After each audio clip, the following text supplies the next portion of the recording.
Mas pinili niyang iwanan ako kaysa patayin kayo ni Sheila ng mga kalahi niya. Dahil salot ang mga lalaki. Mga hayop sila. Sila ang dahilan kung bakit namatay ang kapatid ko at hanggang sa huling hininga ko, uubusin ko silang lahat.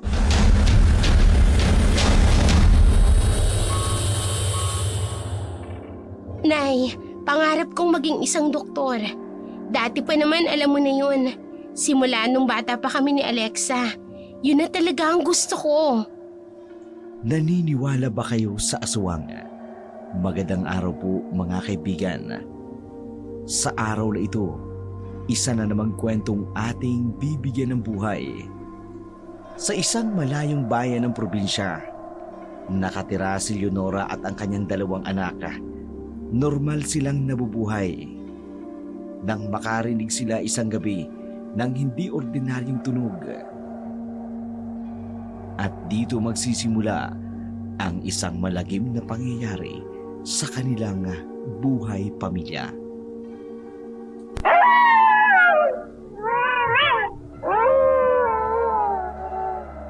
Nay, ano yun? Mga hayop lang siguro yun, anak. Parang iba yung naririnig ko, Nay. Parang alulong ng isang aswang. Saka papanood mo lang yan ng mga horror movie. Hindi totoong mga aswang. Sige na, tawagin mo na ang ate mo at nang makakain na tayo. Sige po, Inay.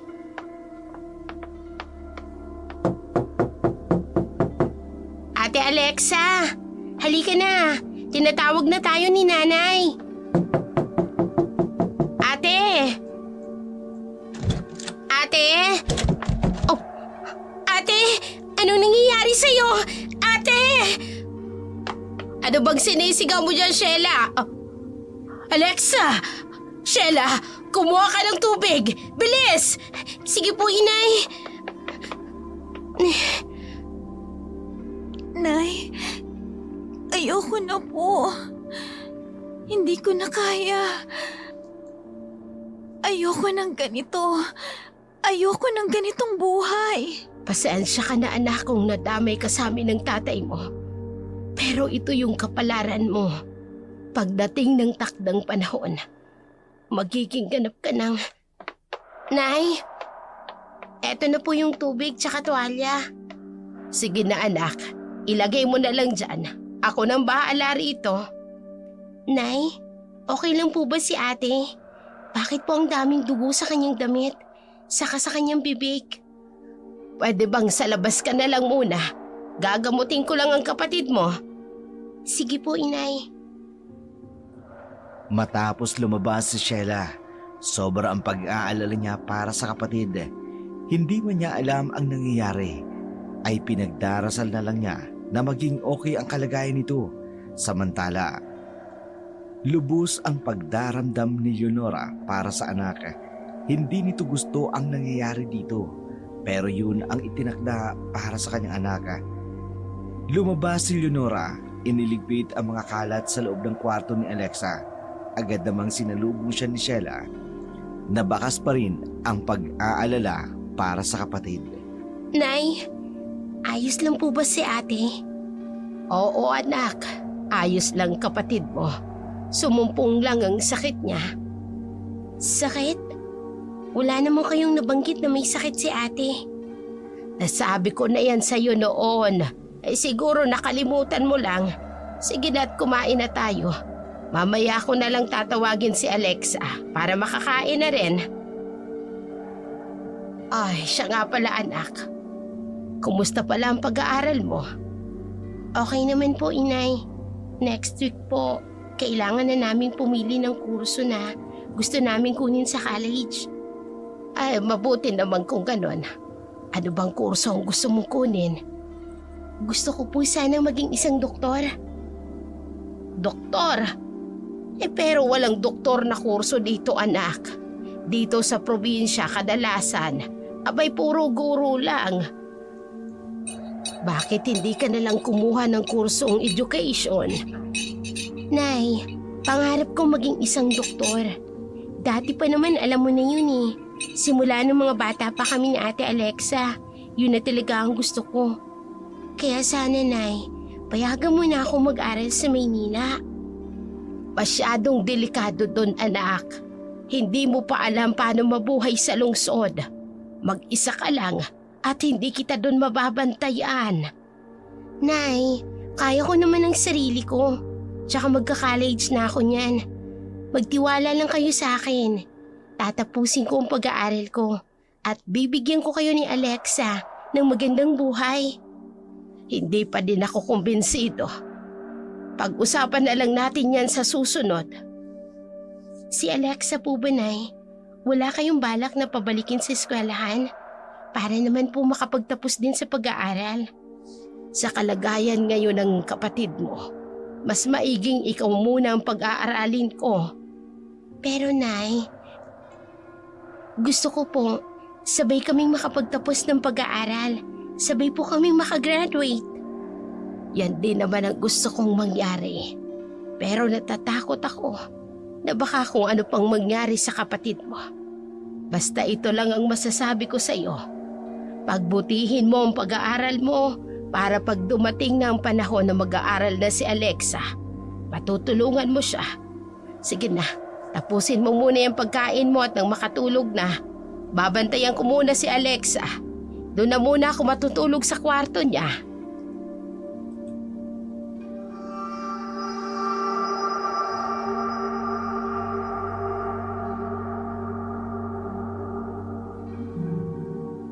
Ate Alexa, ayos na ba ang pakiramdam mo? Si Nanay. Ate, may problema ba? Nasabi sa akin ni Nanay na naaalis ka daw dito sa probinsya pagkatapos mong mag-aral ng high school. Nagkwento na pala siya sa'yo.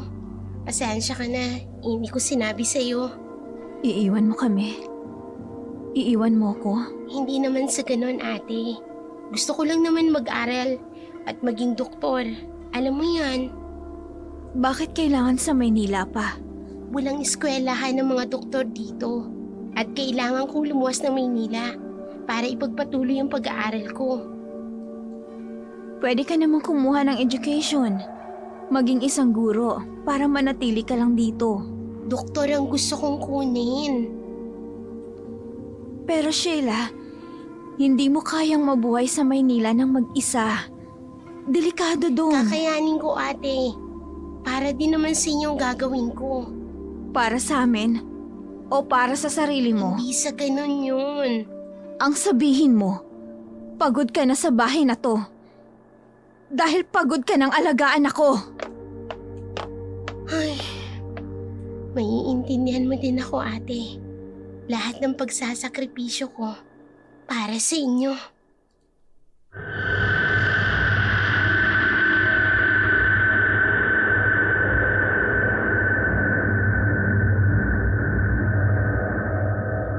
Lumipas ang ilang buwan. Dumating na ang pagtatapos ni Sheila ng high school. Nagkaroon ng konting salo-salo sa kanila.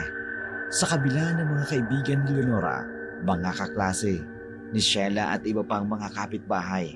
Habang abala sina Sheila at Leonora, nakamasid naman si Alexa sa kanila. May iilang pumapatak na luwas sa mga mata niya. Napansin ito ni Sheila, kaya agad niyang tinawag ang kanyang ina para puntahan si Alexa.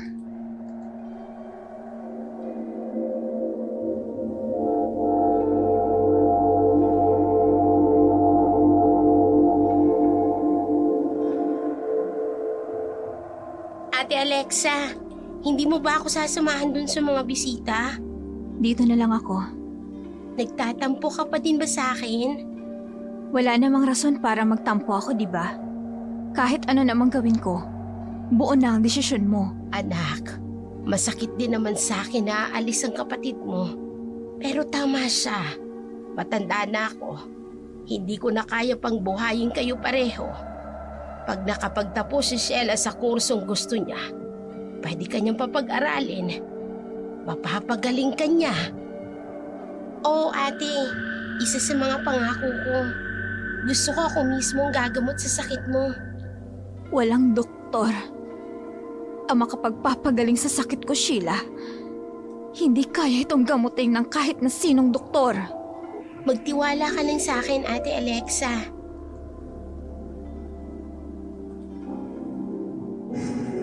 Gagawin ko ang lahat. Sabay nating iaahon ng pamumuhay natin.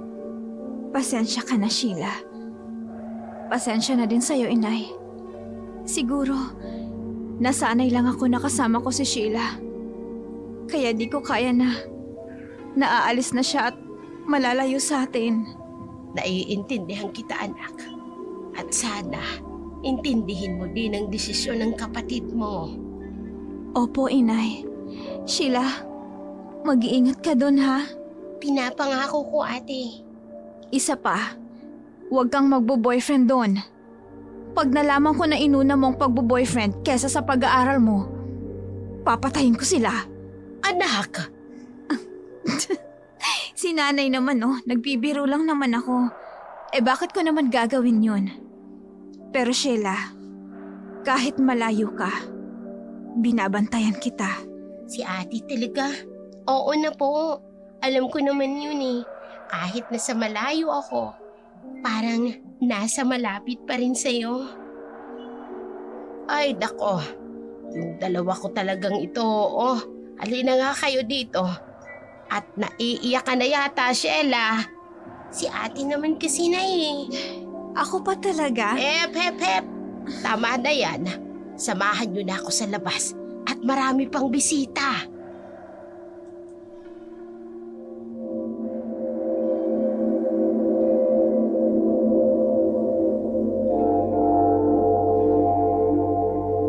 Sinalubong na mag-iina ang mga bisita.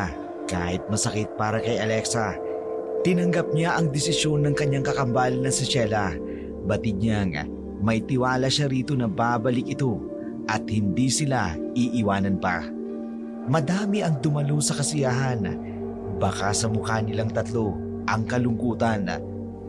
Sa sumunod na linggo, aalis na si Sheila patungo Maynila para maagang makapag-enroll sa nasabi ng eskwelahan. Gabi na nang matapos ang kasiyahan sa kanilang bahay. Isa-isa na ring umalis ang mga tao. Iilan na lang ang natitira nang may marinig silang ingay sa may di kalayuan sa kanila.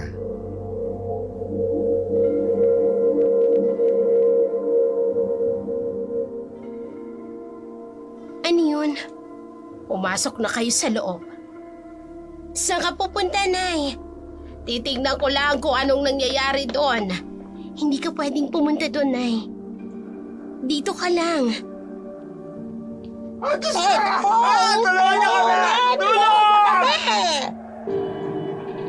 Nay, Ate Alexa, dito ka lang. Susundan ko si Nanay. Anong nangyayari? Bakit nagsisigawan ng mga tao? Hindi ko alam. Basta dito ka lang. Susundan ko si Nanay. Nay! Nay! Ay, Diyos ko. Anong nangyari dyan? Sinalakay daw ng aswang. Hindi ba't sa mga Kanor yan? Oo, anak. Si Kanor nga yan. Galing siya dun sa bahay kanina. Isa siya sa mga bisita natin, Nay. Halika na. Umuwi na tayo. Sandali lang, Nay. Halika na. Umalis na tayo rito. Baka nandito pa siya. Sino? Oo, wala. Yung aswang. Baka ako nandito pa. Bakit kayo natatarantay, Inay? Wala lang to, anak. Tayo na. Umuwi na tayo. Nay, ayos ka lang ba? Ayos lang ako, anak. Kanina ka pa nagkakaganyan. Hindi ba't hindi ka naniniwala sa mga aswang? Hindi naman talaga totoo ang mga aswang, anak. Pero bakit nung narinig mo yung sinabi ng lalaki kanina, na aswang ang pumatay kay Mang Kanor, bigla ka na lang nagkaganyan? Nako, kung ano-anong iniisip mo. Nay? Ay, nandiyan na pala kayo. Anong nangyari doon? Si Mang Kanor, sinalakay ng mga aswang. Ano? Totoo ba yan? Oo, galing kami doon kanina. Nakita namin ang bangkay ni Mang Kanor. Madami ding taong nakikiosyoso. Sino naman kayang may gawa nun? Kung totoong aswang nga ang pumatay kay Mang Kanor, ibig sabihin, delikado kayo rito. Sumama na lang kayo sa akin sa Maynila. Hindi pwede, anak.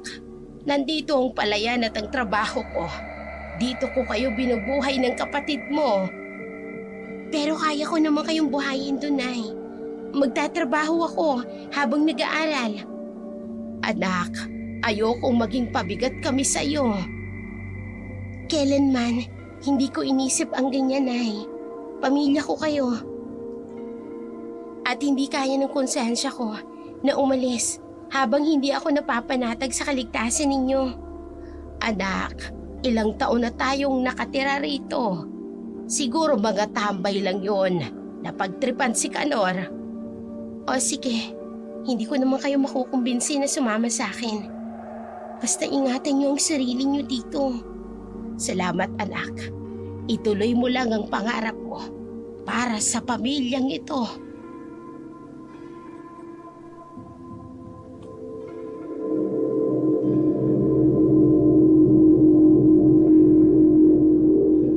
Matapos ang nakasisindak na gabing yun, tahimik nang natulog ang mag-ina.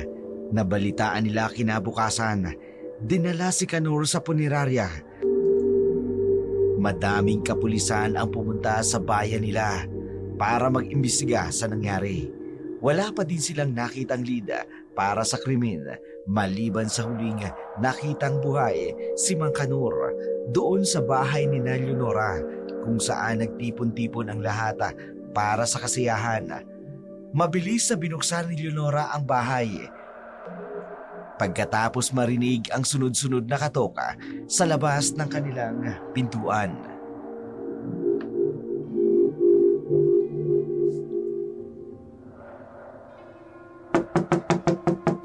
Nandyan na ho!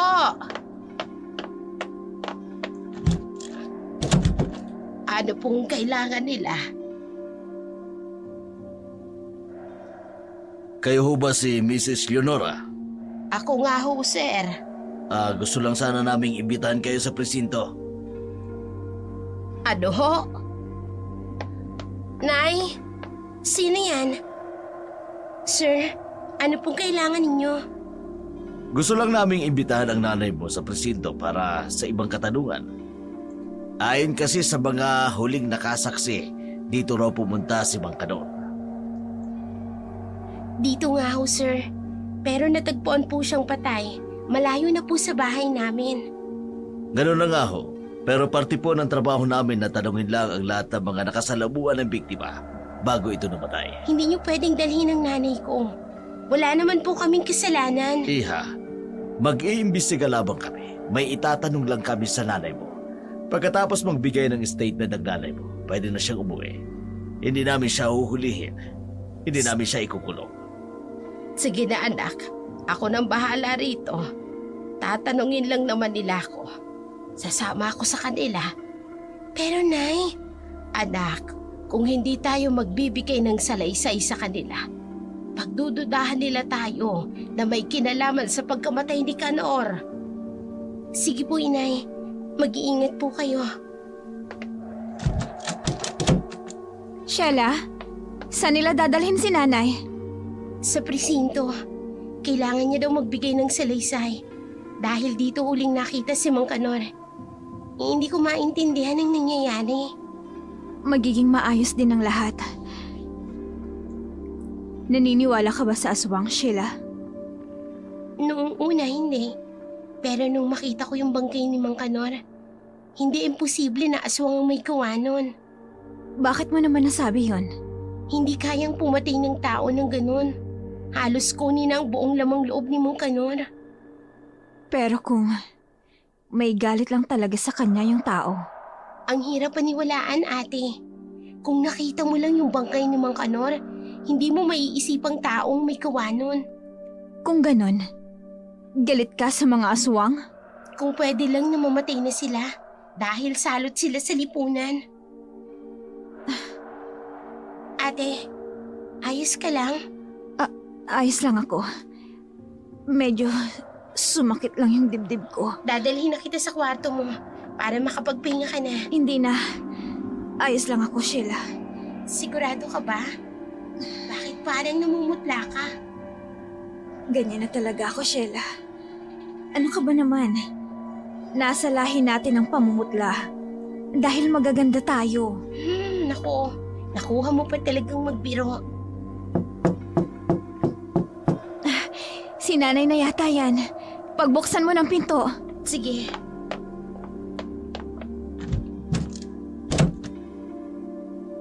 Nay, kayo nga. Kumusta naman kayo doon? Ang bilis yung nakabalik. Ayos lang naman, anak. Tinanong lang naman ako kung anong relasyon natin kay Kanor at kung anong pagkakakilala natin sa kanya. Mabuti naman at hindi kayo pinagbintangan na may kasalanan sa pagkamatay ni Mang Kanor. Madami-dami kami doon. Halos mga kakilala ni Kanor. Isa-isa din silang tinanong. Mabilis lang naman dahil may mga taong pumunta doon at nagtestigo. Dahil nakita nga nila yung krimen.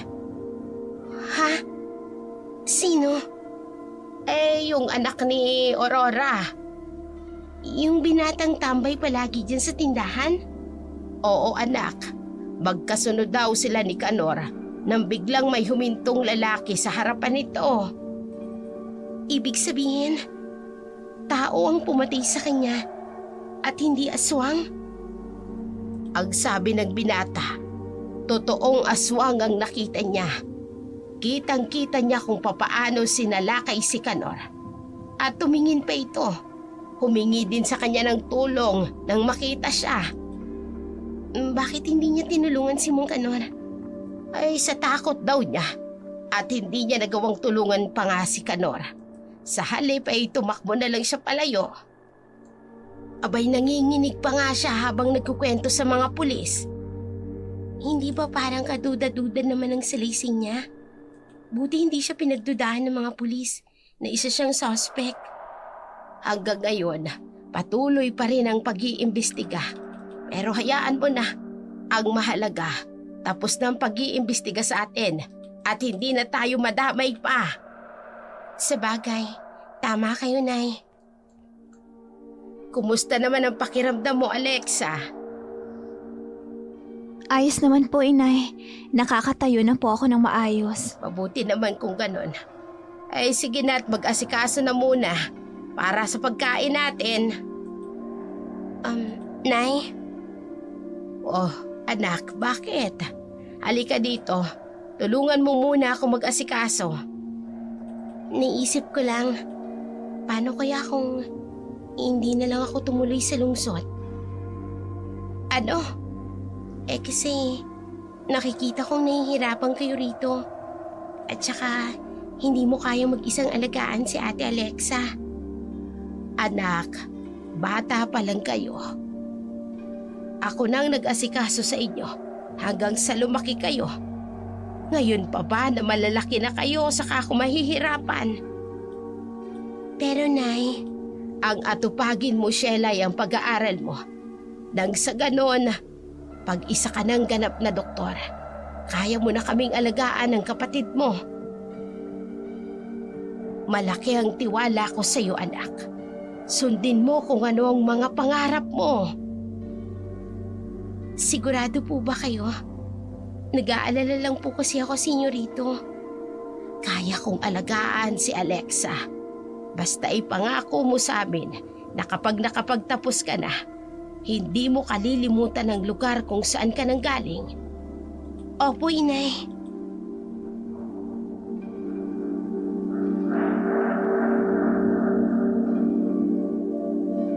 Puno ng emosyon nang nagkayakapan ang mag-ina, batid ni Leonora na ayaw niyang maging balakid sa pag-angat ng anak. Kahit gustong-gusto niyang marinig mula rito na hindi na lang siya aalis, mas gusto niyang maging matapang at tanggapin ang mga aral na malalayo para sa kanila. Lumipas pa ang 1 linggo. Dumating na ang araw ng pag-alis ni Sheila. Hindi niya magawang titigan ang kakambal, lalo na ang kanyang ina.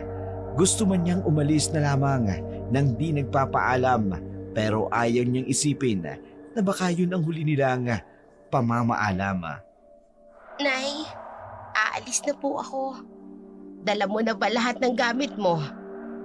Sheila, yung mga payo ko. Nay, umiiyak po ba kayo? Hindi naman anak. Napuwing lang ako. Ano ka ba? Nay, sabihin niyo lang po sa akin kung ayaw niyong umalis ako. Hindi po ako magdadalawang isip na pigilan ng sarili ko. Anak, napag-usapan na natin to kagabi. Basta mag-iingat kayo rito Tatawag po ako para ipaalam sa inyo na safe akong nakarating doon. Oo anak. Teka, saan ka ba mamamalagi doon? Sabi po ng prof namin, may accommodation naman para sa mga estudyante doon. Kaya safe naman na matutuluyan namin. Mabuti naman para hindi ako mag-alala. Nay, si Ate Alexa po. Nandun sa kwarto, ayaw niyang lumabas hanggat hindi ka pa nakakaalis. Ayaw kanyang makitang umaalis. Pupuntahan ko po siya, inay. Pero anak, respetuhin mo na lang ang gusto ng kapatid mo. Hindi ako aalis hanggat hindi ko nakikita si Alexa, inay. Ay, sige, puntahan mo na.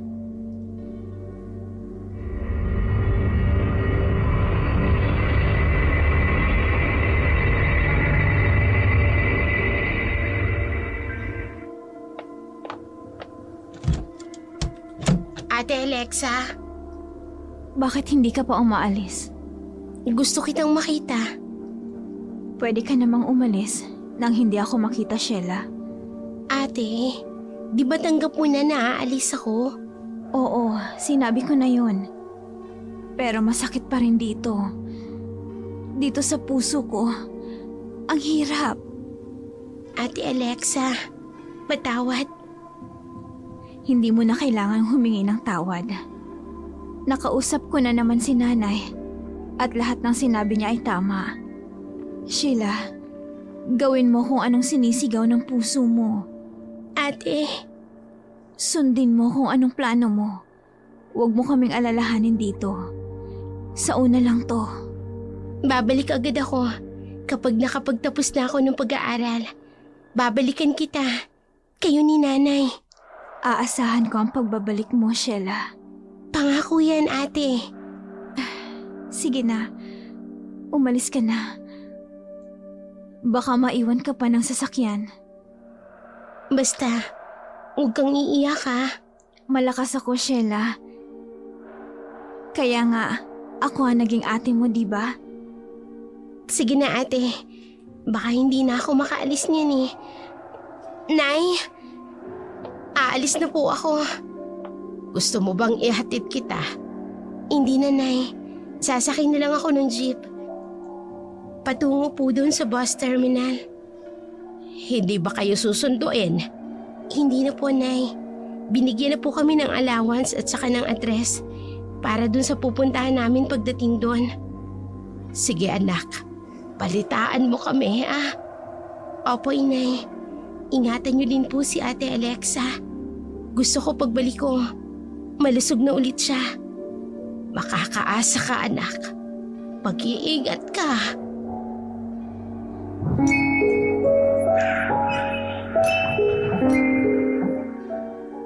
Tumalikod na lamang si Sheila sa kanyang ina. Nakatayo lang sa pintuan dahil tumutulo na naman ang luha niya. Masakit para sa kanya. Naiwanan ang kakambal at ang kanyang ina. Ngunit yun ang paraan para maiahon niya sa hirap ang kanyang pamilya. Sumakay si Sheila sa jeep patungo sa sakayan ng basa. Iilan lang kasi ang dumadaang jeep sa kanila. Kaya nagpasalamat siya nang maabutan niya ito. Ilang minuto din ang binahe niya. Makarating lamang sa sakayan ng basa, nagmamadali si Sheila na bumaba para makahanap agad ng masasakyan ng busa. Ngunit sa di sinasadya, May nakabunggo siyang isang lalaki, matanggad, matangos ang ilong, moreno, may pagkasingkit ang mata, natumba si Sheila. Agad naman siyang tinulungan ng lalaki. Miss, ayos ka lang ba? Ha? Oo, ayos lang ako. Pasensya ka na, nagmamadali kasi ako eh. Okay lang, hindi mo naman yun sinasadya. Teka lang, naghahanap din ako ng bus. Ikaw? Oo, naghahanap din. Nako, pareho pala tayo. Papunta kasi ako sa lungsod ng Maynila, kaya nagmamadali ako. Baka maubusan tayo ng upuan. Maubusan? Saka ko na ipaliliwanag sa'yo.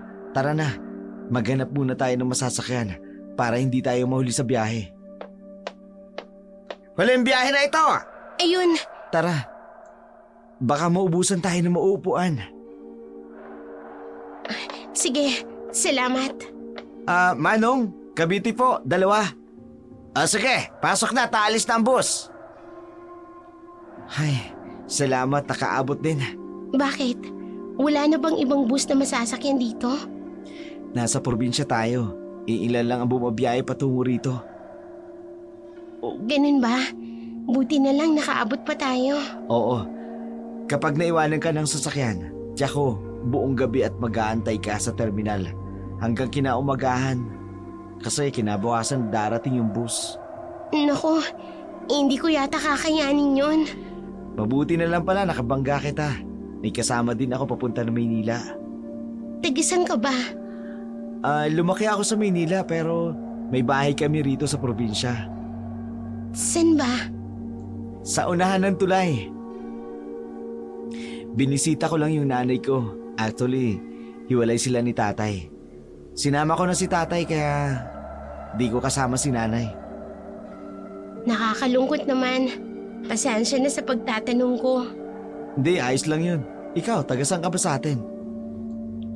Hindi naman kalayuan sa may Panganiban Bridge. Baka nga malapit lang ang bahay natin. Malapit lang kami sa bahay ni Mang Kanor, yung namatay nung nakaraang linggo. Kilala mo siya? Oo naman. Sino bang hindi makakakilala dun? Palaging lasing at halos araw-araw yata umiinom kaya siguro napagtripan. Hindi ka naniniwalang aswang ang pumatay sa kanya? Hindi naman totoo ang mga aswang. Kung sakali man na totoo, may panlaban naman ako. Panlaban? Ano naman yun? Bakit parang natatakot ka? Aswang ka ba? Biro lang. Ano nga pala pangalan mo? Ako si Sheila. Brennon, kinagagala kitang makilala. O nga pala, ano gagawin mo sa Maynila? Inalo kasi ako ng teacher namin ng scholar. Doktor kasi ang gusto kong kunin sa kolehiyo. Wala namang kurso ng doktor dito sa probinsya. Kaya kailangan kong lumuwas na Maynila. Mabutit pinayagan ka sa inyo. Sorry ha. Ayos lang.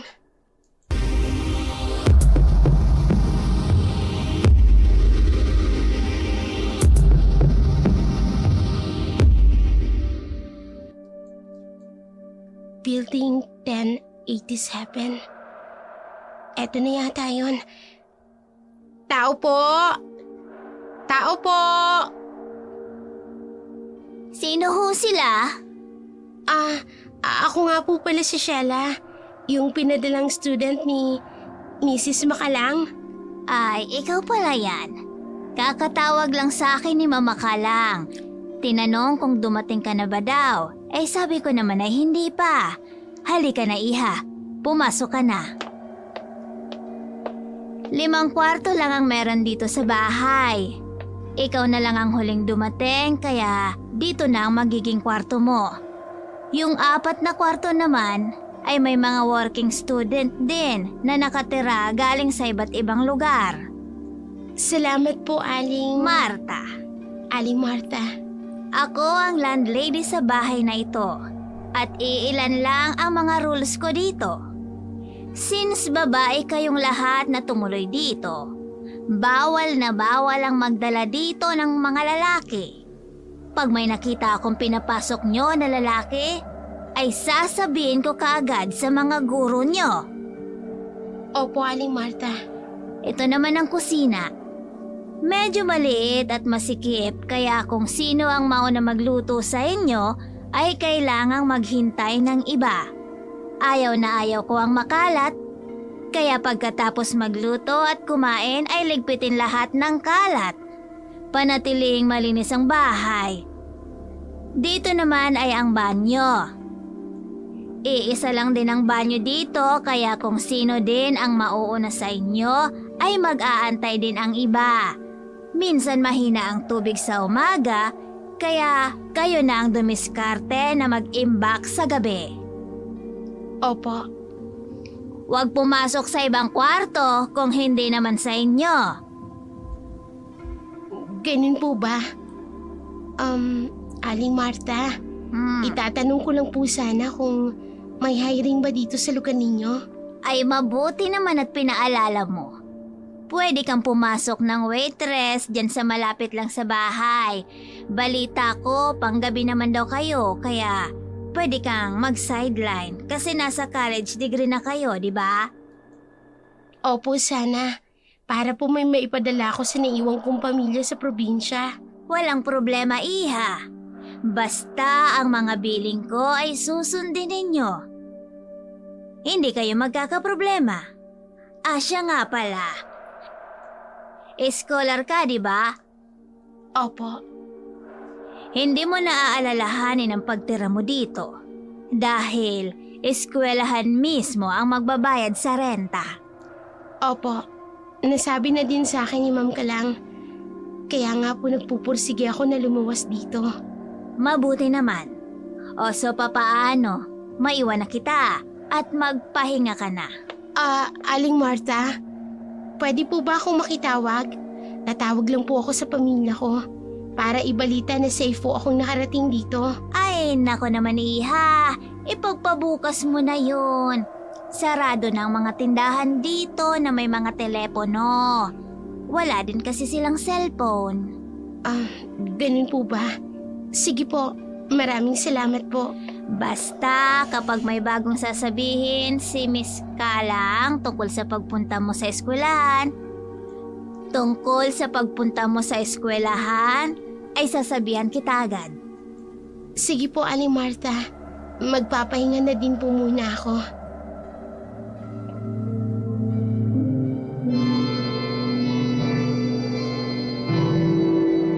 Tumalikod na si Aling Marta matapos magpaalam kay Sheila. Kaya naman, isa-isa nang hinalungkat ni Sheila ang kanyang mga gamit at inilagay na sa kama. Tinupi niya ang mga damit, inilagay sa maliit na aparador na nasa loob ng kanyang kwarto. Hindi niya maiwasan ang hindi mapaiyak nang makita ang litrato nilang tatlo ng nanay niya at ng kakambal niya. Hindi pa man siya nangangalahati ng isang araw. Na-miss niya na agad ang mga ito.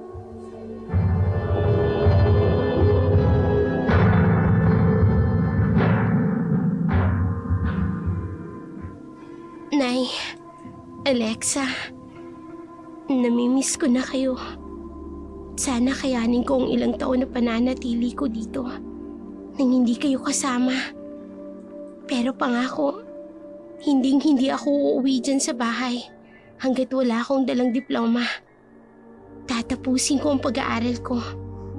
Magsisikap ako makapagtapos ng kolehiyo para sa inyong dalawa. Ate Alexa, kapag nakapagtapos na ako ng pag-aaral, ikaw naman ang pag-aaralin ko. Mahal na mahal kita. Kaya magpalakas ka para ikaw naman ang may kakayahan na makapagtapos.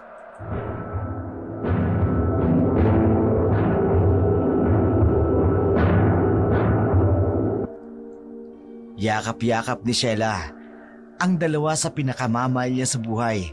Hindi niya namamalayan. Nakatulog na pala siya. Nagising siya sa sinag ng araw dahil malapit ang bintana sa kanyang higaan. Hawak-hawak niya pa rin ang larawan ni Alexa at ni Leonora. Napangiti siya at agad na tumayo nang may marinig siyang katoka sa kanyang kwarto.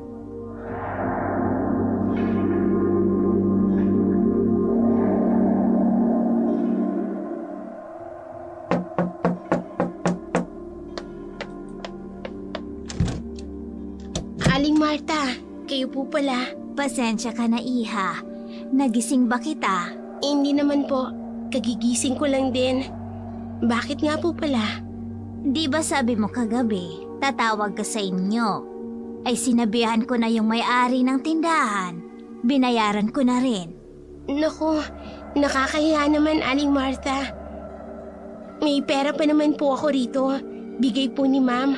Allowance ko daw po. Okay lang yun. Itabi mo na muna yan para sa pagkain mo araw-araw. Saka mamaya nga pala, ipapasok kita doon sa sinasabi kong nangangailangan ng waitress. Talaga po. Naku, maraming salamat po, Aling Marta. O siya, sige na. At pumunta ka na sa tindahan para ibalita sa inyo na safe kang nakarating dito. Sige po, salamat po.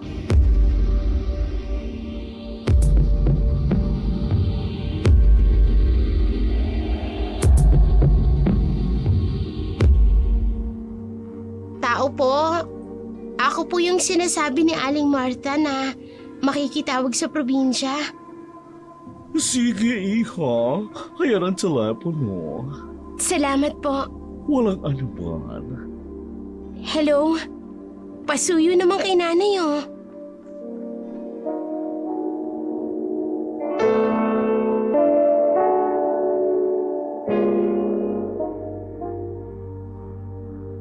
Hello, anak. Ano, ayos ka lang ba? Wala naman bang bumabastos dyan sa'yo? Nakarating ka na ba dyan? Hindi ba maingay dyan? Nay, dahan-dahan lang po. Opo, safe naman po ako nakarating dito. At opo, ayos lang po ako. Wala naman pong bumabastos sa akin. Ay, salamat naman. Ay naku anak, isang araw ka pa lang dyan pero miss na miss ka na namin ng kapatid mo. Asan nga po pala si Ate Alexa? Nandun sa kwarto niya, nagmumukmok. Eh nung nagmamadaling binigay ng kapitbahay natin yung telepono, akala ko siyang unang kukuha, ay pumasok bigla sa kwarto. Ayaw ko yatang makausap. Nasasaktan pa din si ate sa pag-alis ko. Hayaan na muna, lilipas din yan at matatanggap din niya ang naging desisyon mo. Akala ko kasi okay na sa kanya nung nag-usap kami, Nay. Anak, hindi mo maiaalis sa kanyang pag-aalala. Alam mo naman ngayon, ngayon lang siya mabubuhay nang hindi ka kasama. Nakasanayan niya nang nasa tabi ka lang niya palagi. Oo nga po, Inay. Pero hayaan mo, sa susunod mong tawag, abay tiyak ko, sasagot na siya sa'yo. Aasahan ko po, Inay. Nay, sige na po Aalis pa po kasi ako eh. Ipapasok po ako ni Aling Marta ng trabaho. Sayang din po kasi yung kita para makapagpadala po ako sa inyo. Sigurado ka bang kaya mong pagsabayin ang pag-aaral at ang trabaho, anak? Baka naman mahirapan ka niyan. Naku, si nanay talaga. Kayang-kaya ko yan. Ako pa ba? O siya, sige. Ikaw ang bahala. Basta kapag hindi mo kaya, umuwi ka, ha? Si nanay talaga, oo. Ay siya, sige na. Pakakainin ko na rin ang kapatid mo. Mag-iingat ka palagi dyan.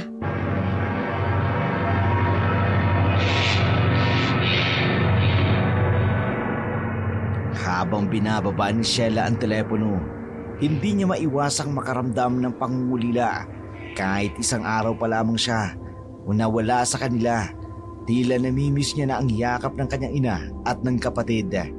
Ilang oras lang ang lumipas, sinama na ni Aling Marta si Sheila na makapasok bilang isang waitress sa isang maliit na restaurant.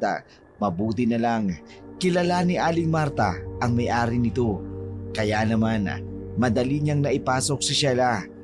Pinagtrabaho kaagad siya nito matapos niyang makapagpasa ng requirements. Ang unang araw niya sa trabaho, wala namang naging problema. Maayos naman ang pagtatrabaho niya at madali siyang natuto. Gabi na, naglalakad si Sheila sa daan dahil malapit lang naman ang resto sa boarding house niya at mas gusto niyang maglakad para makatipid na rin sa pamasahe. Habang naglalakad, nakaramdam siya ng may sumusunod sa kanya. Hindi niya ito pinansin. Patuloy lamang siya sa paglalakad. Ano ba? Miss, saan bang punta mo? Kuya, lasing na po kayo. Umuwi na po kayo. Lasher. Alam mo walang paipot. Mababaeng naglalakad siya daan na mag-isa. Alam namin ang gusto. Ano ba? Bitiwan niyo nga ako. Wala, palagpalagpe. Ano ba? Sumama ka na lang sa amin. Mag-i-enjoy ka pa. Ano ba? Saglit lang naman tayo, miss eh. Bitiwan niyo ako. Ano ba? Tulong! Tulong! Tulong daw. Miss, kung sasama ka ng mahinahon, hindi ka namin sasaktan. Hindi ako sasama sa inyo. Ano ba? Bitiwan niyo sabi ako eh. Uy, ano yan? Sino ka naman para makialam dito? Kaibigan ko yung binabastos nyo. Wow, Miss Beautiful. May kaibigan ka pala. Ano naman sa amin ngayon? Kung pagsabayin namin kayong patayin! Sige, subukan natin! Matapang ka, ha? Sige, suntukan tayo! Gago ka! May araw ka rin sa amin! Tandaan mo yan! Umalis na kayo! Bago pa ako tumawag ng pulis! Miss, ayos ka lang ba? Sheila? Vernon, ikaw ba yan? Oo, ako nga. Yung nakasabayan mo sa bus. Hindi kita nakilala sa suot mo. Galing kasi ako sa trabaho. Katatapos lang din namin kaya umuwi na ako. Malapit lang naman yung boarding house kaya naisipan ko na lang na maglakad. Nako, hindi mo pa gamay ang Maynila. Delikado maglakad ang mga babae rito. Isa pa, maraming siraulo rito. Mabuti na lang pala, napadaan ako rito. Salamat, Vernon. Ayos lang yun. Sanay din naman ako maglakad ng gabi. Kaya ako may siraulong hindi tatabi sa daanan ko tsak na makakatikim sa akin ng kamao ko. San ka nga pala galing? At napadpad ka rito? Doon lang sa convenience store, bumili ako ng yosi. Nagyuyosi ka pala? Minsan kapag wala akong ginagawa. Tara, iatid na kita sa inyo. Sigurado ka? Kaya ko namang umuwi sa amin. Malapit lang naman dito yon. Ano ka ba? Mahirap na, baka balikan ka ng mga yun. Wala kang laban doon. Paano naman kung ikaw ang balikan nila? Hindi ka ba natatakot? Hindi. Kung kaya ko naman silang patumbayin mag-isa. So, ano, tara na. Sige. Saan ka ba nagtatrabaho? Dyan lang sa may resto. Ipinasok ako ng landlady namin bilang waitress. Actually, kasi simula ko pa lang. Tapos ito na yung nangyari. Huwag mo nang isipin yun. At least ngayon, ligtas ka na. Pero paalala lang ha, huwag kang maglalakad na mag-isa rito. Hindi lang yung mga tao na yun makakasalubong mo rito. Bakit?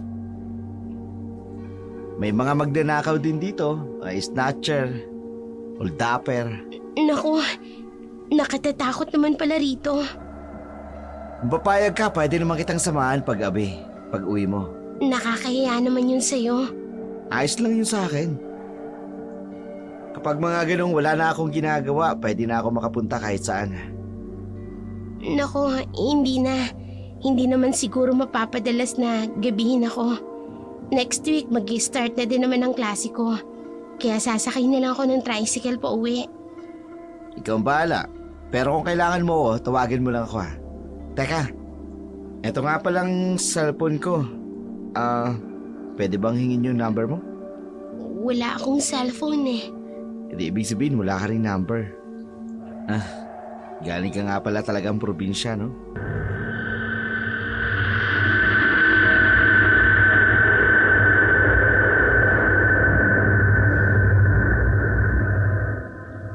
Nandito na pala tayo. Salamat sa paghatid, Vernon. Wala naman, Sheila. Pasensya na ha. Hindi kita pwedeng papasukin sa loob. Bawal kasi may bisitang lalaki.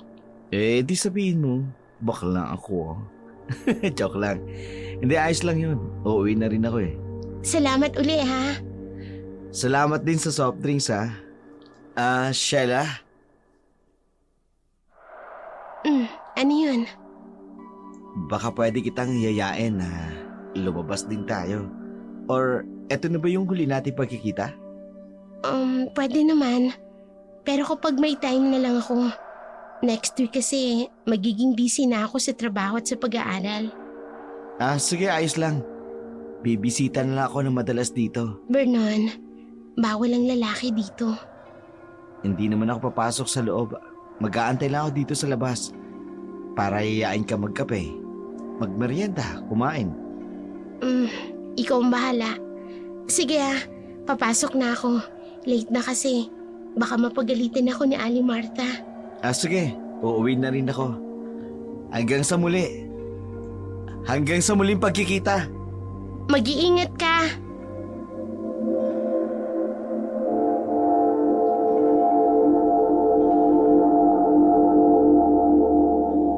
Matapos magpaalam ni Vernon, agad nang pumasok si Sheila sa loob ng bahay.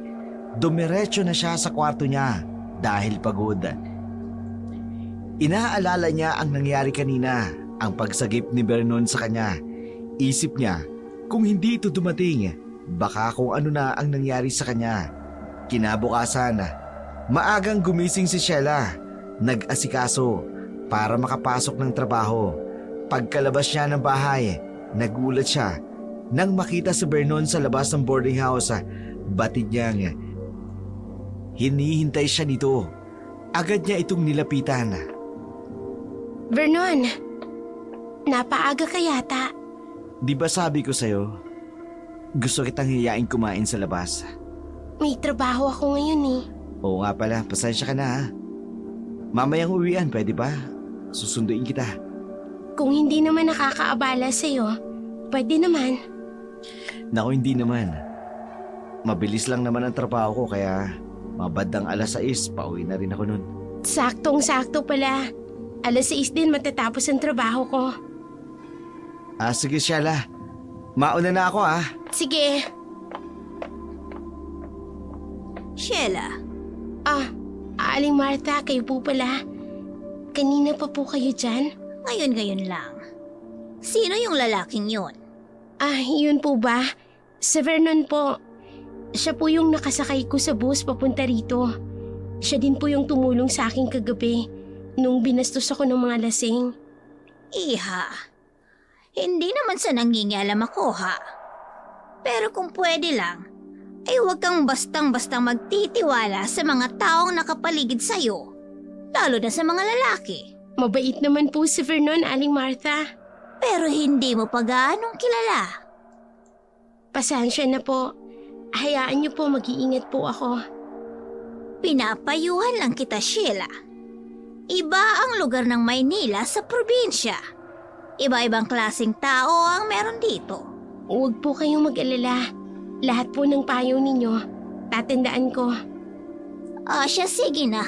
Baka mahuli ka pa sa trabaho mo.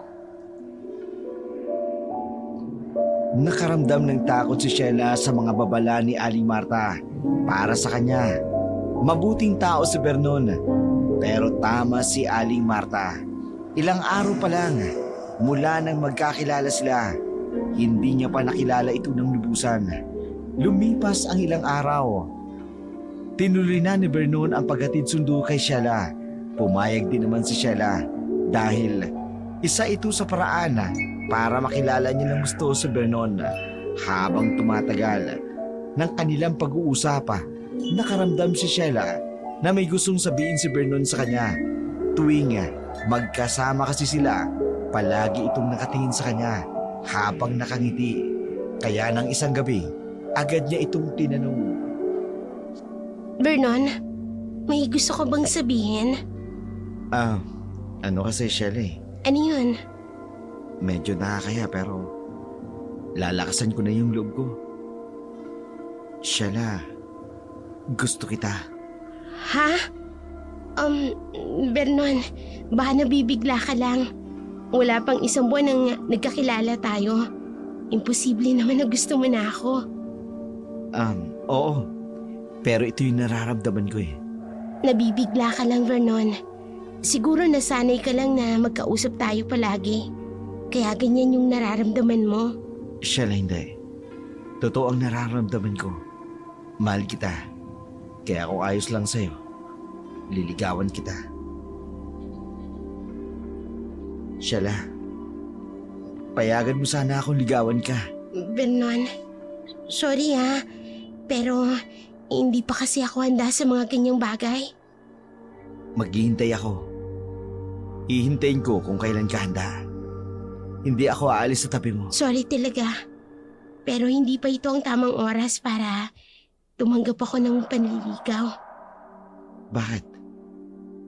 Pangit ba ako? Rico, Vernon, nasasaktan ako. Bitiwan mong kamay ko. Sabihin mo nga sa akin. May iba ka bang nagugustuhan? Ano ba? Bakit ka ba nagkakaganyan? Bakit hindi ka makasagot? May iba na ba? Ano ba? Ano bang pinagsasasabi mo? Nasasaktan ako, Vernon. Ano ba? Sheila, sorry. Hindi ko sinasadya. Umuwi ka na. Sheila, nabigla lang ako. Sige na. Umuwi ka na. Susunduin kita bukas uli ah. Hindi na. Madami akong gagawin bukas. Kung ano man yung nararamdaman mo, itigil mo na, Vernon. Sheila, I'm sorry. Papasok na ako.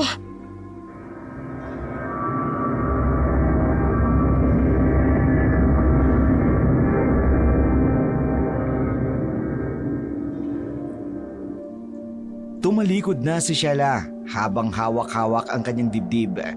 Hindi niya batid na ganung magalit si Vernon dahil lang sa hindi niya pagsang-ayon sa panliligaw nito. Lumipas ang ilang araw, pilit niyang iniiwasan si Vernon. Alam niyang aantayin siya dito sa labas ng boarding house, kaya naisipan niyang maagang umalis. Tuwing pagkatapos naman ng trabaho, nagpapahuli siya ng uwi. Sumasakay na lamang ng tricycle dahil baka antayin na naman siya ni Vernon. Hindi naman siya galit dito. Iniiwasan niya lang dahil ayaw niyang tuluyang mahulog ang loob nito sa kanya na hindi niya naman kayang suklian. Linggo din ang lumipas nang hindi niya nakita si Vernon at nitong araw lang nagkasalubong sila ng hindi inaasahan. Sheila, mag-usap tayo. Wala tayong dapat pag-usapan, Vernon. Gusto ko lang humingi ng sorry. Nabigla lang ako. Okay na. Naiintindihan kita. Pero sana respetuhin mo ang desisyon ko. Naiintindihan ko. Hayaan mo. Di kita kukulitin pa tungkol sa panliligaw. Mabuti naman kung ganon.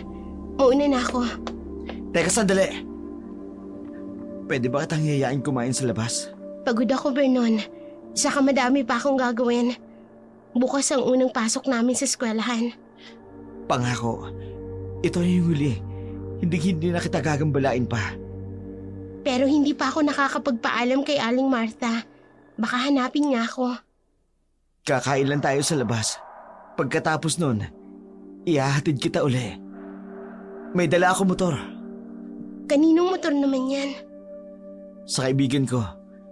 Hiniram ko lang kasi gusto talaga kitang makasama kahit sandali lang.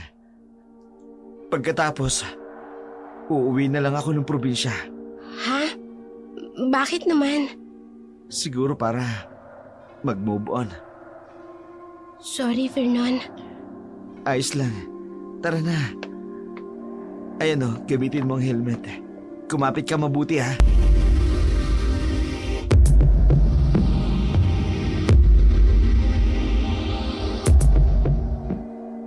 Nasaan tayo? Akala ko ba kakain tayo sa labas? Saglit lang. Kukunin ko lang yung pera ko sa bahay. Pasok ka muna. Hindi na. Dito na lang ako sa labas maghihintay. Naku, Sheila. Baka madaanan ka ng tambay dyan. Halika na. Pumasok ka muna. Upo ka muna dyan.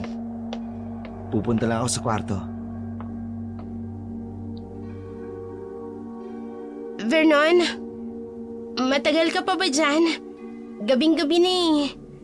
Aalis pa tayo. Vernon? Nasaan ka?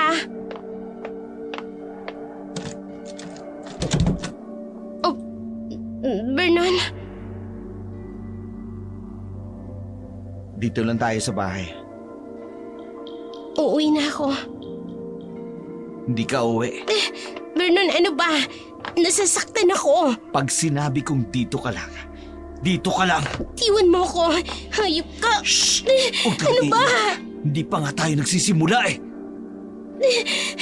Bitiwan mo ako, Vernon. Nakikiusap ako sa'yo. Uuwi na ako. Hindi mo malang ba ako pagbibigyan? Hindi mo na nga ako pinayagang maligaw sa'yo. Pati ba naman ito ipagdadamot mo pa? Ayoko na ba? Vernon, please. Maawa ka. Hindi naman kita sasaktan eh. Mahal kita. Basta sundin mo lang ang gusto ko. Hindi. Demonyo ka. Wala kang pinagkaiba sa mga lalaking lasing na sinundan ako. Hindi naman talaga kami magkapareho. Kaya kung pwede ba, Sheila, pagbigyan mo na ako. Pagkatapos Ano ba? ito, hindi na kita gugawin. Ano ba? Demonyo ka. Tulong! Tumahimik ka! Pag sinabi kong tumahimik ka, tumahimik ka!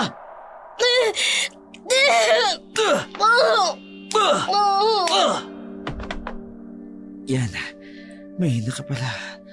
Maangkindi kita ngayon, Sheila.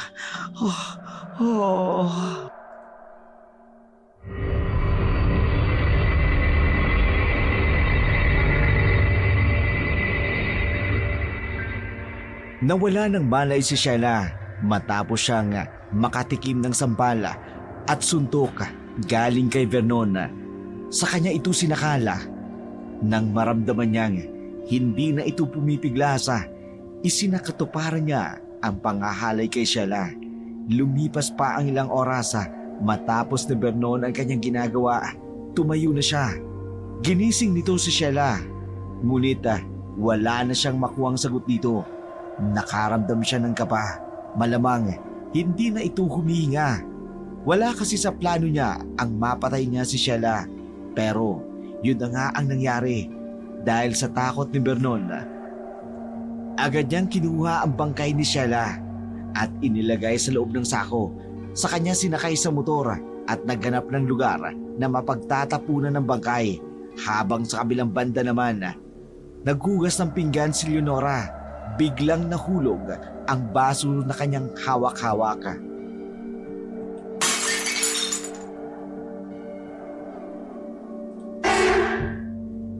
Nay, ano yung nabasag? Anak, masama ang kutob ko. Anong kutob nyo? Parang may nangyaring masama kay Sheila. Ano bang sinasabi nyo, Nay? Alam nyo, pagod lang kayo. Hindi, anak. Iba talaga ang pakiramdam ko ngayon. Kinakabahan ako. Baka kung ano nang nangyari sa kapatid mo. Nay, malakas po si Sheila. Kaya magtiwala lang tayo sa kanya, ha? Hindi ako matatahimik. Kailangan kong malaman kung anong nangyari kay Sheila. Kailangan ko siyang makausap. Nay, saan kayo pupunta? Pupunta ako sa kapitbahay natin. Makikitawag ako. Nay naman, tulog na ang mga tao ngayon. Hindi ako matatahimik, anak. Ipagpabukas mo na yan ni Nay. Sasamahan kita bukas. O sige, basta bukas. Agahan nating pumunta sa kabilang bahay. Gusto kong marinig si Sheila para malaman kung okay lang siya. Sige po, Inay.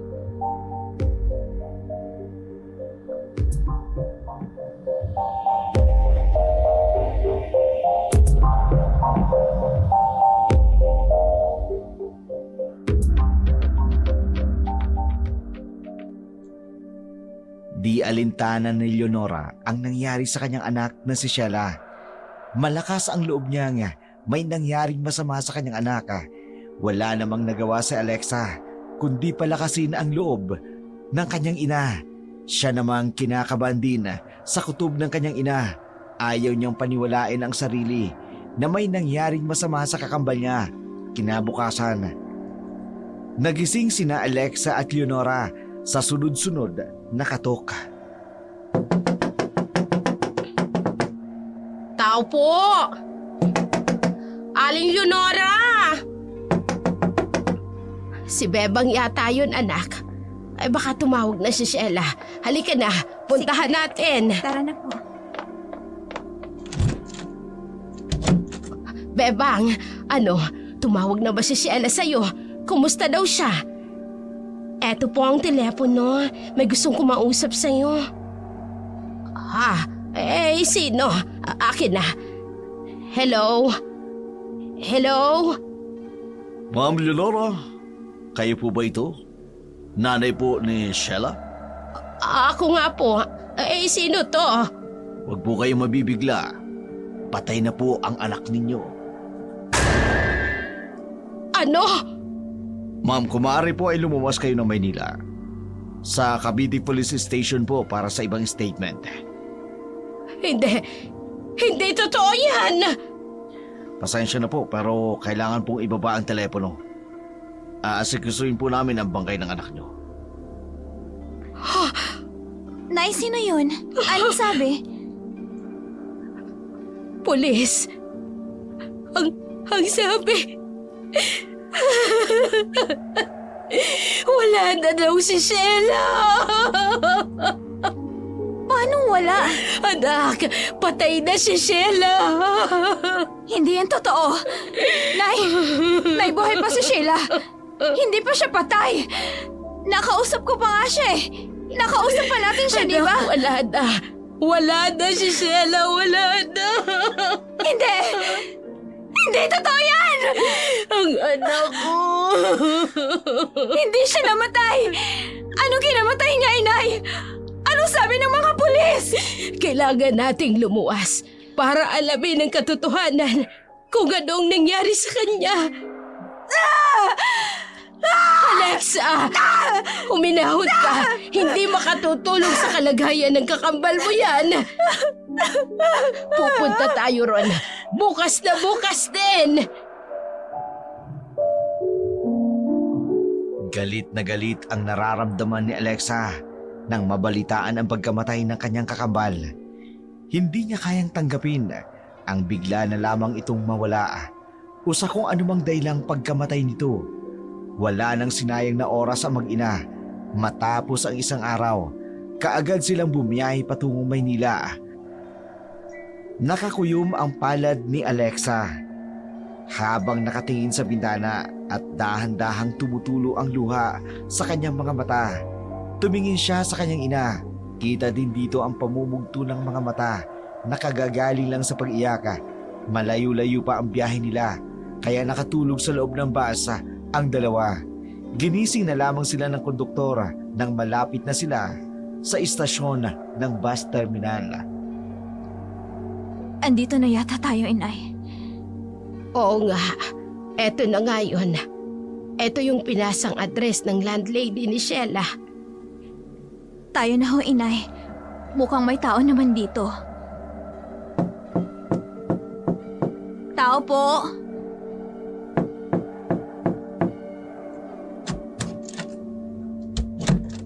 Sheila, buhay ka! Ho? Hindi po ako si Sheila. Ano? Kakambal po ako ni Sheila. Ito naman po ang nanay namin. May kakambal pala si Sheila. Halika kayo, tuloy kayo. Dito na muna kayo at maghahanda lang ako ng merienda. Salamat ho. Buti naman at naparito kayo. Nabalitaan niyo agad ang nangyari kay Sheila. Binigay ko kasi sa mga pulis ang numero niyo na palaging tinatawagan ni Sheila. Kaya nga kami lumuwas agad dito para malaman kung anong kinamatay ng anak ko. Hindi pa ba sinabi sa inyo ng mga pulis? Ang alin po? Pinatay si Sheila. Matapos siyang gahasain, ay pinatay siya. Ano ho? Sino ho ang gumawa sa kanya nun? Sinong hayop ang gumawa nun sa kapatid ko? Anak, huminahon ka. Hindi, Nay. Hindi ko mapapatawad ang taong gumawa nun sa kapatid ko. Kinalulungkot ko din ang nangyari. Sa totoo lang, masipag at mabait na bata si Sheila. Nitong nakaraang araw lang ay panay ang alis niya. Kasama yung isang lalaki. Sinong lalaki? Vernon. Vernon yata ang pangalan nun. Oo, tama. Naalala ko nga. Vernon ang pakilala sa akin ni Sheila. Ang alam ko, hindi niya sinagot ang lalaking yun nung nagtangka itong manligaw sa kanya. Nasabi niya sa akin na gusto niyang unahin ang pag-aaral para matulungan kayo. Hayop siya. Pagbabayaran niya ang ginawa niya sa kakambal ko. Hindi naman tayo sigurado na siya talagang pumatay kay Sheila. Hayaan natin ang batasang lumiti sa kasong ito. Anong balak niyo sa bangkay ni Sheila? Iuuwi namin siya sa probinsya. Doon siya ibuburol at doon ililibing. Pasensya na kayo. At wala akong nagawa para protektahan si Sheila. Kaya ko siyang ipaglaban dito sa loob ng bahay. Pero pag nasa labas na, hindi ko nahawak ang buhay niya. Wala po kayong kasalanan. Kung maaari po ay kukunin namin ang mga gamit ni Sheila. Pupunta din po kami sa istasyon ng pulis para i-claim ang bangkay ni Sheila. Gusto niyo bang samahan ko kayo? Hindi na ho. Baka makaabala pa po kami sa inyo. May address naman pong ibinigay ang mga pulis. Kaya kami na lang po ang pupunta doon. Sige na, Iha. Sa inyo na to. Kaunting tulong ko lang para sa inyo. At huwag kayong mag-alala dahil nakausap ko din ang teacher ni Sheila at handa silang sumagot sa gagastusin habang nakaburol si Sheila. Salamat po. Ito lang po ba ang gamit ni Sheila? Oo, ayan lang ang lahat. Aalis na po kami, Aling Marta. Salamat sa pagsalubong mo sa amin. Tara na ho, Inay. Baka abutan pa tayo ng gabi. Matapos ayusin ni Alexa ang gamit ni Sheila, dumiretso na sila sa presinto. Madami ding tao sa presinto, kaya nahirapan silang hanapin ang pulisa na nakausap nila sa telepono. Kaya nagtanong-tanong na lamang sila doon sa loob. Sir, kami yung kamag-anak ni Sheila. May tumawag kasi sa amin para puntahan ang anak ko. Mrs. kayo pala. Kanina ko pa kayo hinihintay. Halip po kayo. Sumama kayo sa opisina ko. Madam, ikinalulungkot po namin ang nangyari sa anak ninyo. Teka, parang kamukha mo yung namatay, Iha. Kakambal ko po siya, sir. Ganun ba? Iha, ayon sa aming investigasyon, may nakakita sa bangkay ng kakambal mo malapit sa isang madilim na kalsada. Wala ba kayong kakilala na kasama niya? Galing ho kaming probinsya at hindi po namin siya mababantayan dito. Pero tumawag naman siya sa inyo, hindi ba? Wala siyang naikwento? Wala ho. Kasi lumalabas sa investigasyon, namatay ang kapatid mo dahil sa pambubugbog dito ng pisikal. Lumalabas din sa autopsy na kinahasa ang kapatid mo at hula namin. Ginahasa ito at nanlaban kaya sinakal. Hayop ang gumawa nito sa kakambal ko. Hanggang ngayon wala pa kaming lead sa pagkamatay niya. Pero inaasikaso na namin. Si Vernon, manliligaw daw siya ng kakambal ko. Sabi ng landlady ng boarding house nila. Vernon, Opo, sir. Baka siyang gumahasa sa kakambal ko. hayaan mo, miss. Babalitaan na lang namin kayo kapag naimbestiga na namin ang lalaking tinutukoy ninyo. Dadalhin na po namin ang bangkay ng kapatid ko. Gusto namin siyang isama sa probinsya. At doon namin siya ililibing. Tungkol doon, may sasakyan ng gobyerno para ihatid kayo. Maraming salamat po. Inay, baka may gusto kayang sabihin. Wala, anak. Ang gusto ko lang, may uwi na natin si Sheila. Huwag kang mag-alala, Inay. Uuwi na si Sheila sa atin. Andun na po sa morgue ang bangkay ni Sheila. Sagot na po ng gobyerno ang pagpapaimbalsa mo at ang kabaong nito. Talaga po? Maraming salamat po talaga. Natapos ang isang araw na pagpunta ni na Alexa at Leonora sa Maynila. Hindi naman nila nakuha ang totoong kasagutan. At wala pang nakukulong o napapanagot sa pagkamatay ng kanyang kapatid. Hindi matahimik ang loob ni Alexa. Kitang-kita sa mukha niya ang galit at pait. Lumipas ang ilang araw mula nang makauwi sila sa probinsya kasama ang bangkay ni Sheila. Hindi pa rin matanggap na mag-ina ang nangyari kay Sheila, lalo na si Alexa.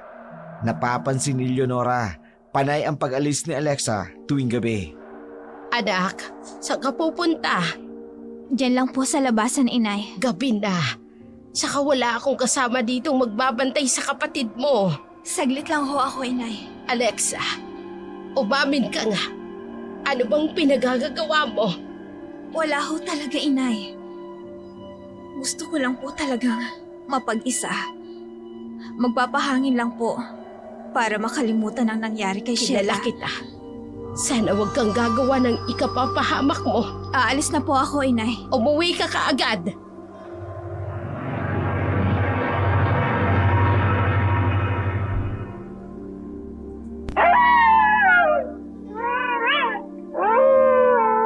Pare, ano yun?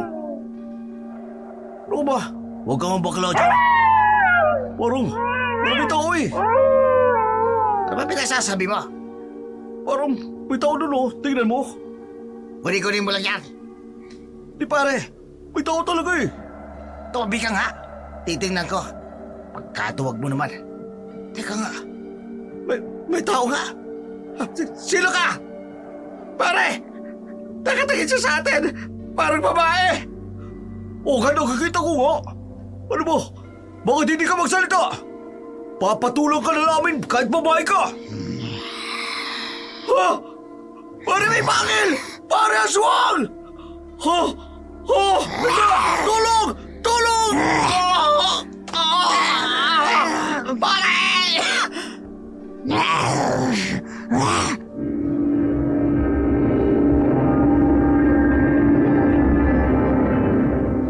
Ano yun? Mga kapitbahay! May dalawang lalaki doon, bangkay! Doon sa may tabing ilog! Ay, Diyos ko. Nasaan na kaya si Alexa? Aling Marta, maiwan muna namin kayo at pupuntahan namin ang sinasabi nito. Sige po, Kapitan. Ako na pong bahala rito. Uuwi naman na yun si Alexa. Tara na mga kapitbahay, puntahan natin. Sigurado ka ba sa nakita mo? Opo, Kapitan. Akala ko nga magkaka-boylets ako pero patay na.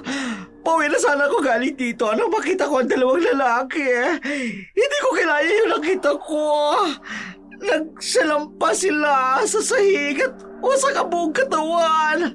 Sige, puntahan natin.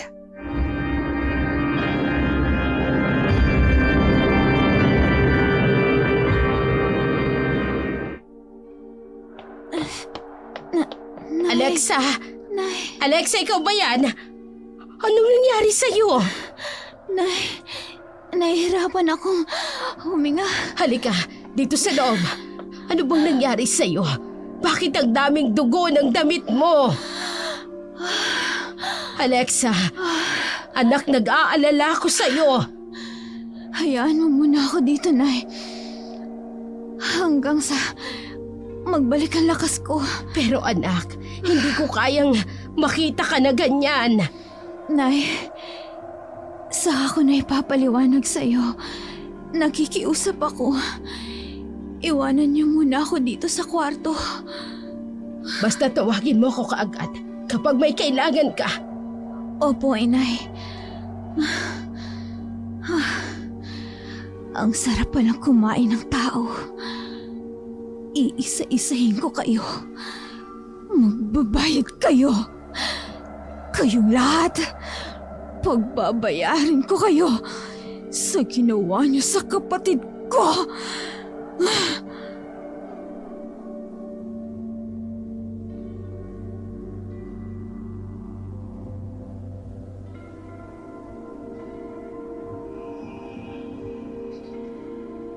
Kinabukasan, usap-usapan sa lugar nila ang nakitang dalawang bangkay ng lalaki.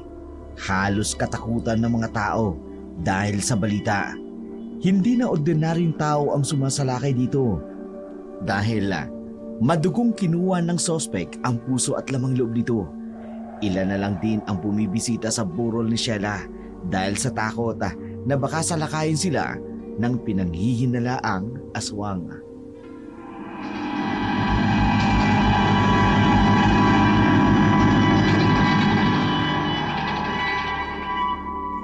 Alexa, saan ka na naman pupunta?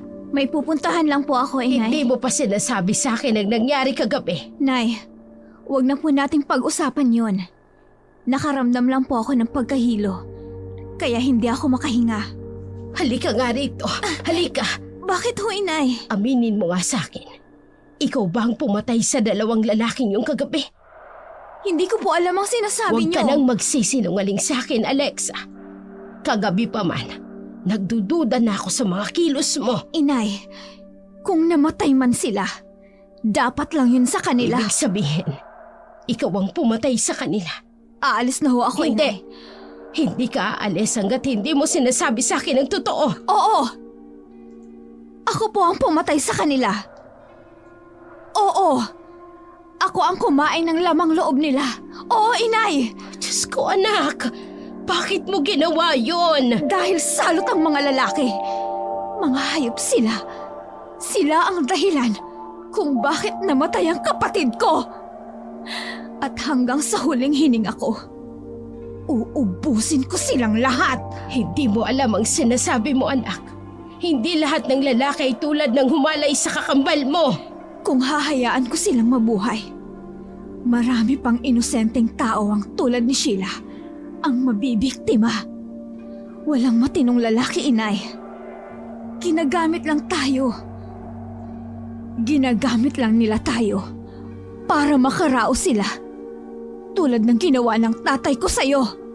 Ibahin mo ang tatay mo. Dahil ang tatay mo, minahal namin ang isa't isa. Nagkataon lang na hindi kami pwede. Dahil tao ako at aswang siya. Pilit kaming pinaglayo ng mga magulang niya. Tulad lang si tatay ng ibang lalaki. Hindi ka niya pinanindigan. At iniwan ka lang niya matapos kang pagsawaan. Nay! Mas pinili niyang iwan ako kesa patayin kayo ni Sheila ng mga kalahi niya. Sana hinayaan mo na lang kaming patayin noon. Kesa ngayon, na namatay si Sheila nang walang kalaban-laban. Ano bang nangyayari sa'yo, Alexa? Hindi ka naman ganyan dati. Inay, pinaglalaban ko lang ang pagkamatay ng kakambal ko. Kaya pasensya na kahit anong pakiusap mo, haharapin ko ang pumatay sa kapatid ko at pagbabayaran ko siya sa ginawa niya. Anak, kahit ngayon lang, makinig ka sa akin. Ayokong mapahamak ka. Kapag nalaman ng mga tao kung ano ka, papatayin ka nila. Handa akong mamatay, Inay. Handa na ako kung anong mangyari sa akin. Makapaghiganti lang. Ay, Diyos ko. Kayo na pong bahala sa anak ko. Ilayo niyo siya sa kapahamakan. Kahit na aswang siya, hindi ko pa din kayang may mangyaring masama sa kanya.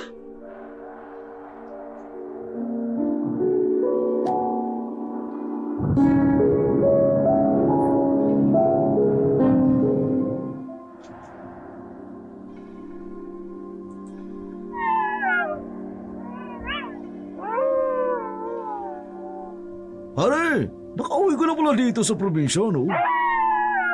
Oo, kahapon lang. Upo ka. Sakto, bumili ako ng maiinom. Mukhang nakaamoy ka agad, papunta ko rito ha. Siguro eh. Pre, nabalita ka ba yung nangyari dun sa anak ni Aling Leonora? Sino ba doon? Hindi ko naman kilala ang mga tao rito. Alam mo naman, nasa bahay lang ako pag bubibisita ako sa nanay ko. Oo nga pala, no? Yung anak ni Aling Leonora sa Sheila, noong nakaraang buwan, lumuwas ang Maynila. Tapos nabalitaan na lang nila nung isang araw, patay na ito. Ginahasa raw. Pare, okay ka lang?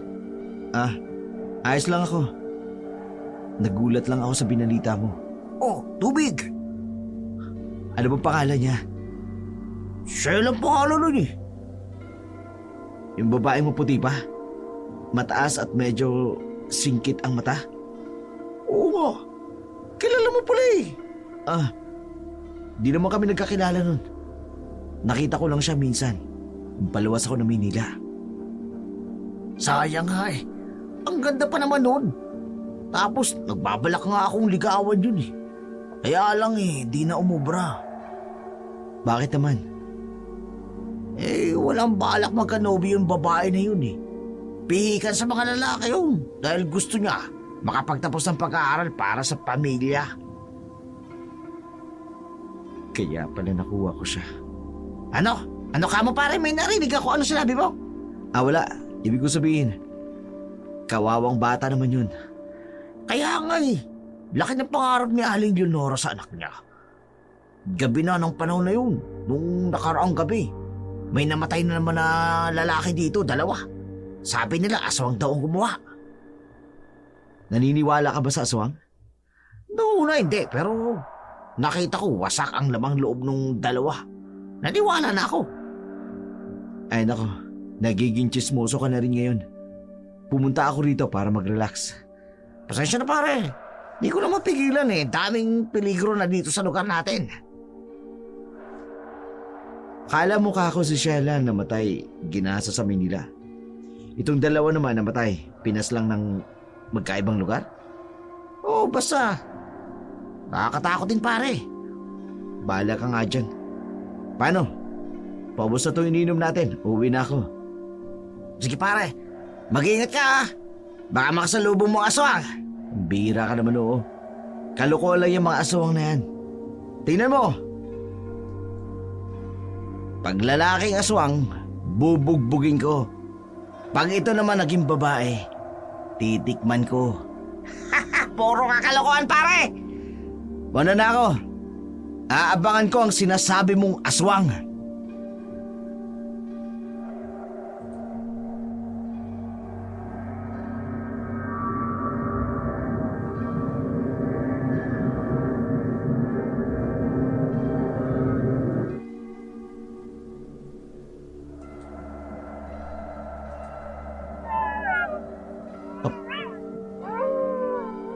Grabe namang alulong na yun. Sino ka man naniniwala sa mga aswang-aswang na yan, takot lang sila sa akin.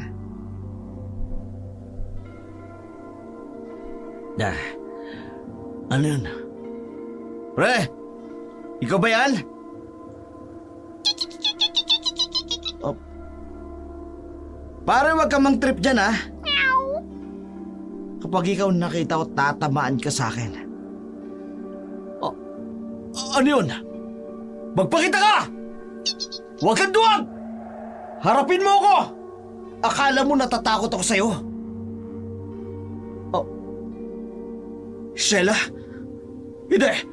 Hindi ka totoo! Patay ka na! Hindi ka totoo! Ha? Hindi! Namamalikmata lamang ako. Hindi totoo ang aswang. Hindi yon si Sheila. Kailangan ko makauwi ng bahay. Saan ka pupunta, Vernon? Hindi ka totoo. Patay ka na. Pinatay na kita. Kaya patahimikan mo na ako. Akala mo ba makakatakas ka sa ginawa mo? Hindi mo ko kayang saktan. Multo ka na lang. Umalis ka sa daraanan ko. Takbo, Vernon! Hindi! Paano nangyari yun? Patay na si Sheila. Bakit nahawakan ko siya? Bakit ko siya naitulak? Lasing ba ako? Kung lasing ako, gisingin niyo ako! Kaya mo matatakasan mo ako! Ano ba kailangan mo sa akin? Tigilan mo na ako! Multo ka na lang, hindi ka totoo! Ang nakikita mo sa harapan may totoo. Hindi ako multo. Hindi! Naiburol ka na ng pamilya mo. Kaya parang awa mo na! Maawa? Naawa ka ba sa kakambal ko? Naawa ka ba nung gabing ginahas at pinatay mo siya? Kambal!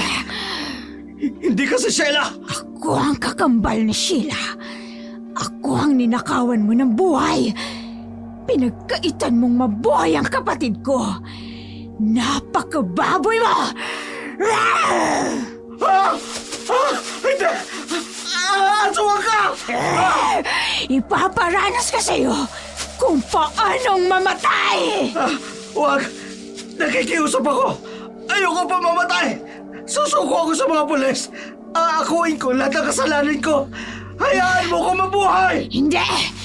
Ang mga tulad mo ay hindi na binibigyan ng pagkakataon para mabuhay. Demonyo ka! Parawa mo na! Hindi ko na ulitin! Hindi na ako mananakit o magkakaasa ng babae! Huli na ang lahat, Vernon. Ang dami ko ng pinatay ng mga lalaki para lang mahanap kita. Ngayon, sisiguraduhin kong isasama kita sa libingan ng kakambal ko. Ha! Wag! Wag!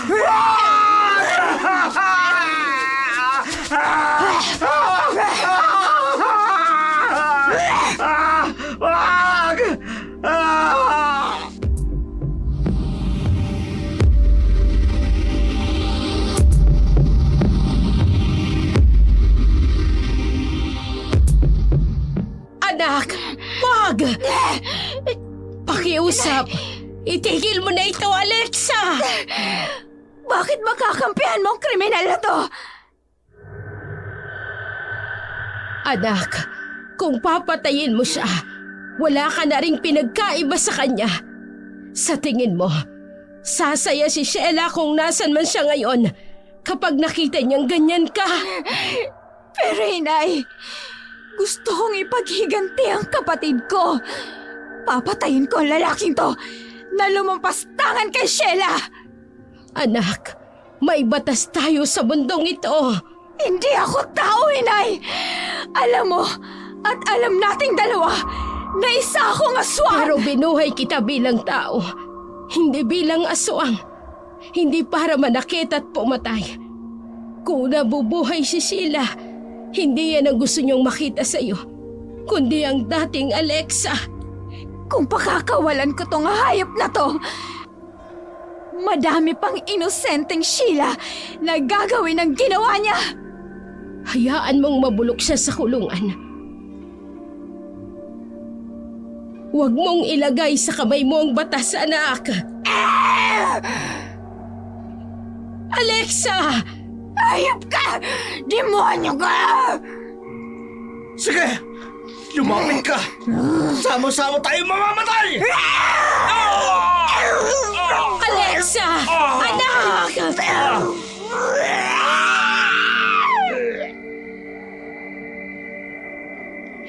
Nay, panatag na ako. Napatay ko na ang lalaking gumaasa sa kapatid ko. Magiging masaya na ako. Pati si Sheila. Anak! Alexa! Dadaling kita sa ospital! Nay, susuko ako sa mga pulis. Aaminin ko sa kanila na ako ang pumatay sa mga lalaking yun. Patawarin mo ako. Patawad. Dahil hindi ko naprotektahan ang kapatid ko. Anak! Ako dapat ang ate. Pero wala man lang akong nagawa para sa kanya. Naging pabigat ako.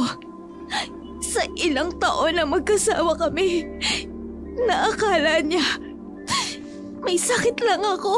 Anak, huwag mo nang isipin yun. Kailangan kitang dalhin sa ospital para makamot ang sugat mo. Alexa! Inay, ingatan mo ang sarili mo, ha? Kung sakaling mamatay ako, kasama ko na si Sheila sa ibang mundo. Sa Sana magkasama na kami. Hindi. Hindi ka mamamatay, anak. Pakiusap, lumaban ka. Alexa! Alexa! Anak!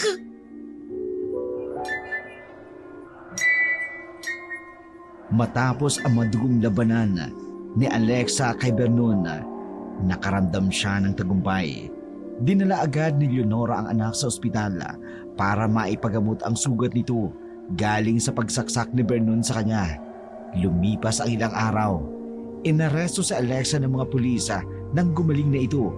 Batid niyang huwag nang lumaban dahil gusto niyang mapagbayaran ang lahat ng kasalanan niya sa pagpatay niya sa tao. Nailibing na rin si Sheila ng araw na yun na malagi si Alexa sa ospital.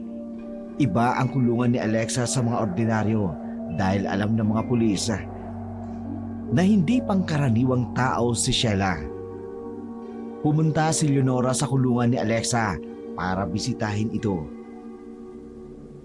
Anak, kumusta ka na? Ayos lang ho ako, inay. Hindi ka man nila pinapahirapan dito. Hindi naman po. Saka mag-isa lang po ako dito. Kung minsan, naghahanap ako ng sariwang pagkain. Pero pilit kong nilalabanan ang pagiging aswang. Ayoko na ng ganito, inay. Pasensya ka na kung nadamay ka sa amin ng tatay mo. Huwag niyo hong sisihin ang sarili niyo, inay. Binuhay ako ng may lahing aswang. At hindi ikaw ang may kasalanan nun. Anak, ang laking pasasalamat ko at nagkaroon ako ng anak na tulad mo. Oo't nagkasala ka, pero alam ko sa puso mo na napakabuti mo. Pipilitin kong wag kumain ng tao o na kahit anong hayop. Kahit ikamatay ko pa dito, kung bibigyan nila ako ng sariwang pagkain, ay hindi ko kakainin. Naniniwala ako na isang araw ay mawawala na ang bisa ng pagiging aswang ko. Anak nga kita. Halika rito. Gusto kitang yakapin. Nay, alagaan niyo ang sarili niyo, ha? Kung sakali man na darating ang araw na makalabas ako dito, hahanapin kita at aalagaan. Yun ay kung buhay pa ako niyan. Si nanay talaga. Pinapatawa lang kita, anak. Ayoko kasing nakikita kang malungkot. Hindi ko kaya. Kung pwede lang naiuwi kita, ginawa ko na sana. Naku, Nay, hindi na. Paninindigan ko na ang sinabi kong pagbabayaran ko ang lahat ng mga nagawa kong kasalanan dito sa mundo. Paano ba yan, anak? Aalis na ako. Baka sa susunod na araw na kita mabisita dito. Pinagbabawal kasing araw-araw kitang puntahan dito. Dahil pinagdududahan din nilang isa akong aswang. Wala akong problema, inay. Kaya ko naman po ang sarili ko. Kayo po ang mag-iingat sa labas. Wala ako doon para ipagtanggol ka. Oo, anak. Aalis na ako.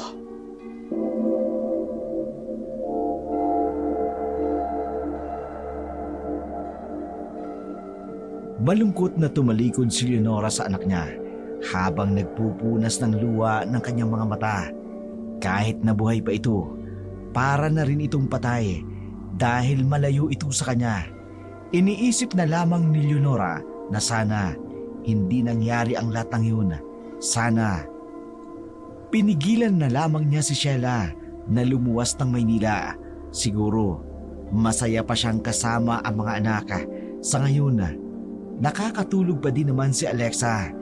Hindi pa nalalaman kung makalalabas pa nga ba siya o mamamatay na sa loob ng kulungan. Samantala, si Leonora naman, itinuloy na ang buhay sa labas na mag-isa. Masakit man para sa kanya ang mawala ng dalawang anak, ay naniniwala siyang Isa yung pagsubok na ibinigay sa kanya ng Panginoon para alamin kung gaano siya katibay at katatag na kaya niyang mabuhay kahit mawalan siya ng mga minamahal sa buhay.